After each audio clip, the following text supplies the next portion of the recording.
बिस्मिल्लाहिर्रहमानिर्रहीम। अहम मसला सानी सोसाइटी मज बनियामुत सो गो चीज़ कि येल कह सानी बस्ती मज या शहरन मज या सानी गामन मज या सानी बस्ती मज कह दुनिया नेरान तस नेरन पत गोच ईद चाहे सह बज ईद सदिस रंगस मज या लक्च ईद सदिस रंगस मज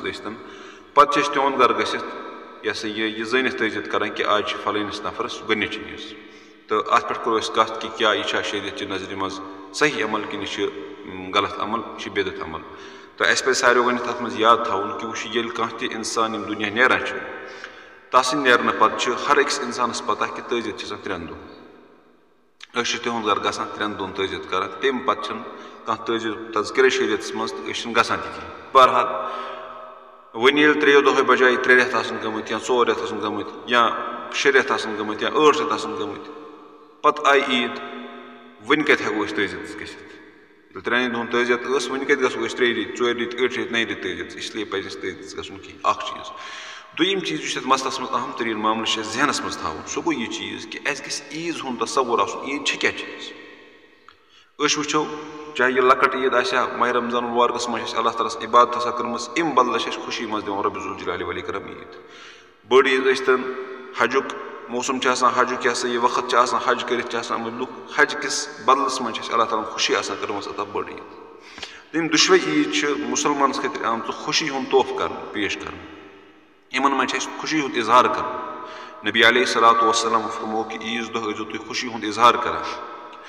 ईद दह तुम नई पलो लागान ईद दह तुम पन पान साफ सुथर थावान हत्ता कि ईद दह रोजदार बिहुन हराम क्या वो यह रोज़ रात कसा बड़ इबादत यह रोज़ हमेशा बड़ बार इबादत फजीलत शरीयत नजर मज मगर नबी अलैहिस्सलातु वस्सलाम दोप न तुम मे भी ईद दह रोजदार तह सत वा तुम पन तकलीफ तुम जान तकलीफ तो हेको न इबादत ये सह कर यमुक न शरीयत इजाजत दितमुत तहत बरअकस तजियत गसन वो तजियत गसान यम मूजूब कि गम वातन वलिस इंसानस गम हल्क कर मगर यतस नजर दमो यतस गम हल्क कर कि यत गम बढ़ा मसलन कस नफरस चाहे पन लड़का गो सा या मोल गो सा या बच गो सा दुनिया गो यमिस गई 4 रेत 5 रेत 6 रेत 7 रेत यम सज याद गमस कम यह मशरफ रोस कि मगर बहरहाल तम वक्त हालत तम वक्त सिचुएशन सह वनस कि वनस बहरहाल यह मशक लोगमुत गि सह सदम अमिस लोगमुत दूर गि यह वनस तमन हालतन मज कहें वन ईद दह पे गो अमिस तजियत कर यून गर वातान यमिस जख्मस त्रावान नून यमिस पे पेवान याद वो चोन लड़क क्युत वो चोन खानदार क्युत वो चोन बरदर क्युत वो चोन फादर क्युत वो चोन यह बड़ बब क्युत यम दुनिया गो यमिस जख्मस नून पे यमिस याद बे गज बजाय ईद मनावन ईद गमस मज गसान तब्दील ईद मातम गसान तब्दील नतीज नेरान यह चीज़ कि नबी अलैहिस्सलातु वस्सलाम वयाव यम दह करो न तुम यह बेहजो न रोजदार तो कहें तुम वातो तकलीफ क्या करान यमिस गम ताज़ कर गम यह याद ताज़ कर यह बे परेशानी करीब कर अम ईद गसान खत्म अम गर असन बजाय वदन शुरू गंदिस गरस में नो पलो पोशाक लगन बजाय तथ हालस में बेवान यम रात तुम बजाय खेन चेन तरगीब यम दह खेन चेनुक दह खेमो चमो यम दह बजाय खेन चेन मातम पेवान यम बिचार हेकान खेत कहें नतीज यह चीज़ नेरान कि उस दह खुशी खतर आमुत दिन उस दह यह मनावन खतर आमुत दिन कि तुम करो दह हर एतबार खेन चेन एतबार वतन एतबार लागन एतबार कथ एतबार पलव एतबार कुन एतबार करो तुम खुशी यह दह सोन खुशी रोजान कि मातम गसान तब्दील तुम करो पाने अंदाज कस तकलीफ वातान कोता गोना ईज़ा मुस्लिम हराम हराम कम कर चीज़ दुम चीज़ नबी अलैहिस्सलातु वस्सलाम तलीम कहें ये वक्त नबी अलैहिस्सलातु वस्सलाम तलीम कहें करो यह पन्ने तरफ ये वक्त शरीयत तलीम कहें करो पन्ने तरफ अत वन पे बिदत और बिदतस क्या बदल नबी अलैहिस्सलातु वस्सलाम फरमो कुल्लु बिदअतिन ज़लाला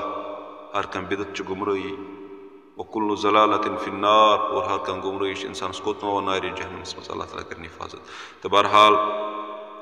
यह गई दीनी नुकसान ब्या सोसाइटी नुकसान यह चीज़ गसान पे कि यम दह पत्त माहौल बनामुत माशर बनियोमुत यस बिचार सदमु वोतमुत 2 रेत 3 रेत 4 रेत 5 रेत ब्रो यह यम दह पन्न बचन हज ईद हज तैयारी कर पे घर खतर ईज हज तैयारी कर यह तैयारी कर इन वाले लूकन हंद खतर कस सोसाइटी मज नुकसान ब्या नुकसान गोमुत अत पे अत मसलस तरफ साम ही आम लूकन तह और यमिस सदम वोतमुत तमिस तथ वजह यह चीज़ कि अगर न वह कह गि तेल पाम एवं दिन क्या गो चाहे रिश्तेदार आ चाहे हमसाय आ तो चूंकि अगर अत मामलस मज पे पाम दी कह सह नी क्या शरीयत इजाजत कहें वन अगर दी अत मज कह पाम गो ना कह पे दी कह पाम यह पाम करो बर्दाश्त सिर्फ यह जानित कि यह तलीम नबी अलैहिस्सलातु वस्सलाम हज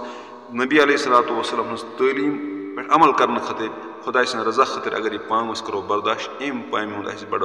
बोड़ बार अजर क्या यह पाम बर्दाश्त कर बचो अक बिदत नश यह पाम बर्दाश्त कर बचो वारिया बड़ गुनाह नश यह पाम बर्दाश्त कर बचो खुदा सज